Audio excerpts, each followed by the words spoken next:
This week is a jackpot as Mercury goes retrograde by the end of the week and the Sun conjuncts the North nodes and Venus meets Mercury retrograde, while at the same time Mars is squaring Uranus. You're about to come up with a surprise, and if you've noticed that you have a lot of build up anger or pent up repressed anger, I want you to be a bit more careful and attentive throughout the weekend because I feel like there's some things that are going to go unplanned and it's about to catch you from by surprise in order to bring out a bit of more spontaneity into your life. However, you might need a lot of space as the week ends, and if you're not properly acting upon that sense of liberation, you might butt heads a lot where the universe is pushing you a bit to a breaking point.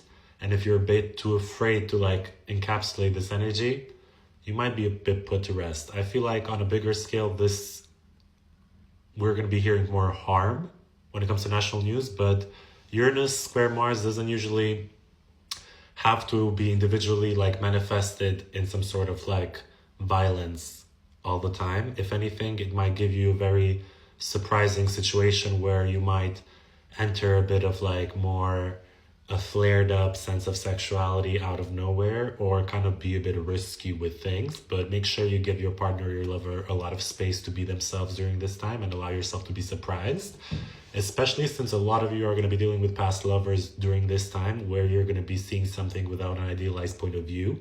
And for some of you, it's actually going to work. The relationship is going to better itself and it's going to get more serious, first week of March when Venus meets Neptune and Saturn, but it's going to make you have to confront the repressed anger that you've had about having to heal from some sort of situation. So particularly for the people who have felt like they've been on a healing journey, I feel like this Mercury retrograde is about to make you realize that you need to let go of a bit of anger associated to the people that forced a bit of a healing onto you, because for better or for worse, you have to come to this point. And since you cannot really change the past, you need to change the narrative without letting yourself be an explosive matter, because especially once Venus enters Aries and meets Saturn and Neptune, there's going to be that intense energy of I really want to become who I am. I don't really want to go after what I want, a bit very abrasive. But Venus in Aries has this sense of manipulation attached to it, where you might want to use people to get what you want or to become the person that you need to be. And when you notice that you've gone too far in your self-actualization journey, you might switch it around and cause a fight or try to sexually win someone back.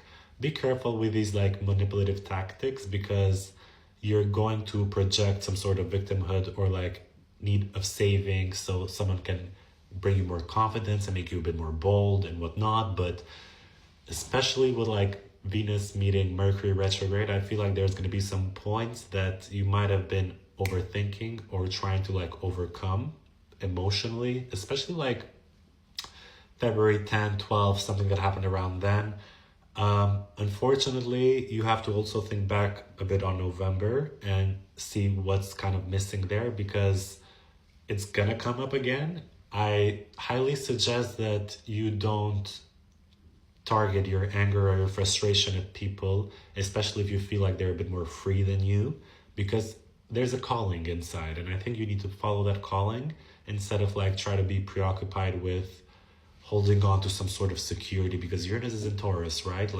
If anything, it's teaching you how can you be more comfortable and feel more beautiful in different scenarios outside of the norm. And especially with Mars being in Aquarius that's about to go into Pisces, you need to be a bit objective. However, I think you may be currently too intellectualizing or too aware intellectually of your anger, and you might underestimate the fact that you're still primitive in some sort of way and you still feel it. So regardless that mentally you do not relate to your anger, the anger is there. So watch out how it's going to come in relationships, because it's going to be important. I think you should follow my Substack for more in-depth interpretations than I usually do for all rising signs, but otherwise follow me on Instagram for more stories that I always post. Also, you should join my seminar at the end of the month in Berlin in person if you're here. Otherwise, get a reading from you, babe. And I also have a surprise at the end of the week.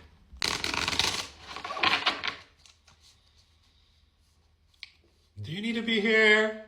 I don't know. Not sure you need it. I'm seeing something is halfway there with the Three of Wands sideways. It just feels like that, like it's almost here, but not quite.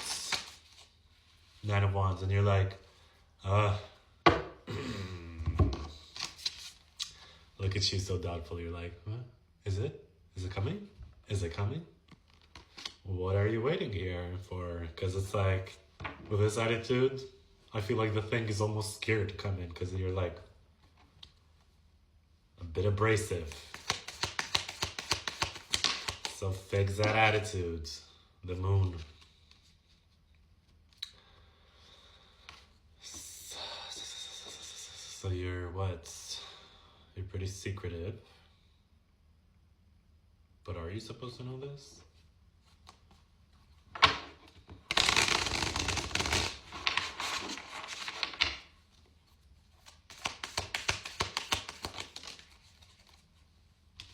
Two of Cups.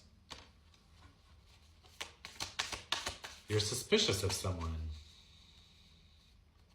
But it feels like it's a relationship where you don't really like to show your emotionality. So why are you working so hard to suppress something? You're like suppressing something up until it reveals itself. Is this you putting someone through a test without them knowing so? King of Swords. Page of Pentacles, the Empress. Be careful here with placing too much emphasis on how much someone values you based on what they do or what they say, because if you, it's tricky, you might externalize the self-worth here. I think someone thinks of you as very valuable. And I feel like this person on the other side is quite a hard worker and is working on something.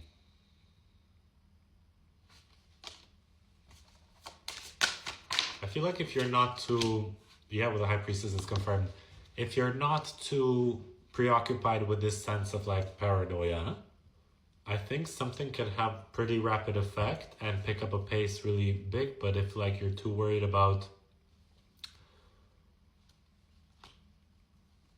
testing them, this is how it feels, it's not necessarily gonna come. You're so weird.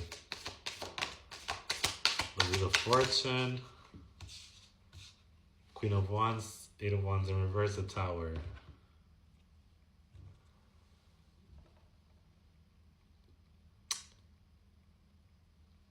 You're kind of underestimating just how confident you're going to be in a situation.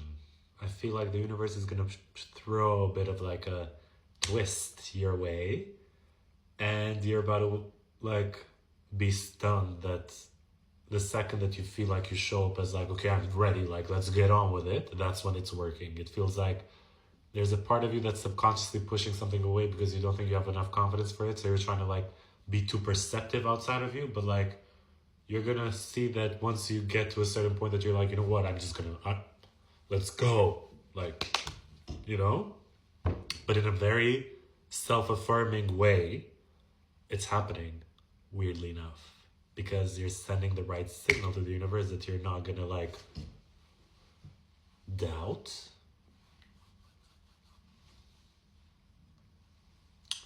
What an interesting creature you are. Underestimating yourself. I see something kind of really good.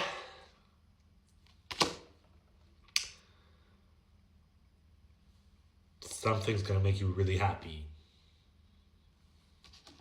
Like really happy. Is it someone? Queen of Pentacles, Two of Cups, Ace of Swords.